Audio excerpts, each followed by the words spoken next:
Hello friends, welcome to smile talk paramedical channel. Friends, ಇವತ್ತು ತಾರೀಕು 12/8/2026. ಇವತ್ತಿನ ಅಪ್ಡೇಟ್ಸ್ ಏನೆಲ್ಲ ಇದ್ದಾವೆ ನಮ್ಮ KU ವೆಬ್ಸೈಟ್ ಒಳಗಡೆ. ಸ್ಪೆಷಲಿ KCET ಮತ್ತು ನೀಟ್ನ 2ನೇ ಸುತ್ತಿನ ಕೌನ್ಸಿಲಿಂಗ್ ಪ್ರಕ್ರಿಯೆ ನಡೀತಾ ಇದೆ.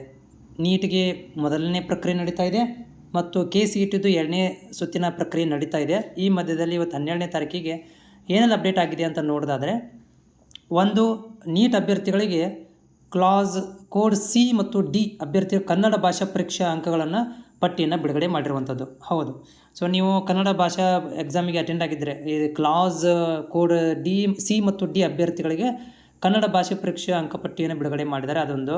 ಅದೇ ರೀತಿಯಾಗಿ ಈಗಾಗಲೇ ಫಸ್ಟ್ ರೌಂಡದ್ದು ನಾಳೆಗೆ ಬೆಳಗ್ಗೆ ಕ್ಲೋಸ್ ಆಗುತ್ತೆ. ಓಕೆ, ನಾಳೆ ಬೆಳಗ್ಗೆ ಸೆಕೆಂಡ್ ರೌಂಡದ್ದು ಆಪ್ಷನ್ ಎಂಟ್ರಿ ಕ್ಲೋಸ್ ಆಗುತ್ತೆ. ಯಾಕಂದರೆ 13 ತಾರೀಕಿಗೆ ಬೆಳಗ್ಗೆ 9 ಗಂಟೆಗೆ, ಅಂದರೆ ನಾಳೆ ಬೆಳಗ್ಗೆ ಕ್ಲೋಸ್ ಮಾಡ್ತಾರೆ. ಯಾರೆಲ್ಲ ಅಭ್ಯರ್ಥಿಗಳು ಇನ್ನೂವರೆಗೆ ನೀವು ಆಪ್ಷನ್ ಎಂಟ್ರಿಗಳನ್ನು ಮಾಡಿಲ್ಲ ಅವರು ತಪ್ಪದೇ ಇವತ್ತು ಮಾಡಲೇಬೇಕು. ಯಾಕಂದರೆ ನಾಳೆ ಬೆಳಗ್ಗೆ 9 ಗಂಟೆಗೆ ಅಂದ್ರೆ ಡಮ್ ಅಂದ್ಬಿಡ್ತದೆ, ಕ್ಲೋಸ್. ಸೆಕೆಂಡ್ ರೌಂಡದ್ದು ಆಪ್ಷನ್ ಎಂಟ್ರಿ ಕ್ಲೋಸ್ ಆಗಿಬಿಡುತ್ತೆ. ಹೀಗಾಗಿ ನೀವು ಅತಿ ಬೇಗನೆ ಆದಷ್ಟು ಆಪ್ಷನ್ ಎಂಟ್ರಿಗಳನ್ನು ಮಾಡಬೇಕು, ಇವತ್ತೇ ಮಾಡಬೇಕು.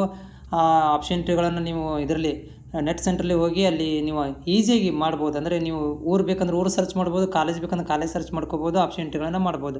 ಆಪ್ಷನ್ ಎಂಟ್ರಿ ಮಾಡಿರಿ. BSc nursing, BPT, alert health science, ಆಮೇಲೆ ಫಾರ್ಮಸಿ ಅಭ್ಯರ್ಥಿಗಳಿಗಂತೂ ಈಗ ನಮ್ಮ ವಿದ್ಯಾರ್ಥಿಗಳಂತೂ ಆಪ್ಷನ್ ಎಂಟ್ರಿ ಆಲ್ಮೋಸ್ಟ್ ಮಾಡ್ತಾಯಿದ್ದಾರೆ. ಯಾರು ಮಿಸ್ ಮಾಡ್ಕೊಂಡಿರೋ ತಪ್ಪದೇ ಈಗ ಹೋಗಿ ಆಪ್ಷನ್ ಎಂಟ್ರಿಗಳನ್ನು ಮಾಡಿ.